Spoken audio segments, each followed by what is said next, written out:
Welcome to our channel. Today we how to authorize with John Hancock for life insurance digital services, complete guide step by step clearly. To get started with authorizing John Hancock for life insurance digital services, visit their official website. Locate the login section on the home page. If you are a new user, click on the option to create an account.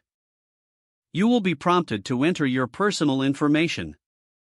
This typically includes your name, address, date of birth, and social security number. Be sure to provide accurate details for verification purposes. After filling in your information, create a secure password.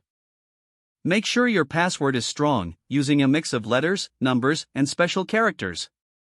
Once your account is created, check your email for a confirmation link.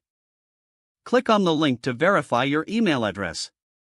Next, return to the John Hancock login page and enter your email and password.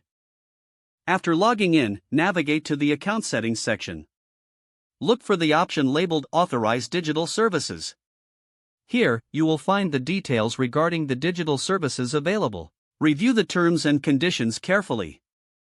If you agree, proceed by clicking on the Authorization button.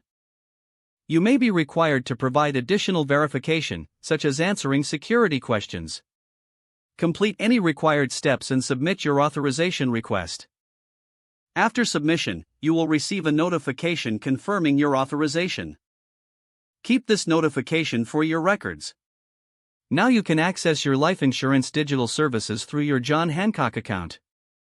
If you encounter any issues during the process, don't hesitate to contact customer support for assistance. They can provide guidance and help resolve any problems.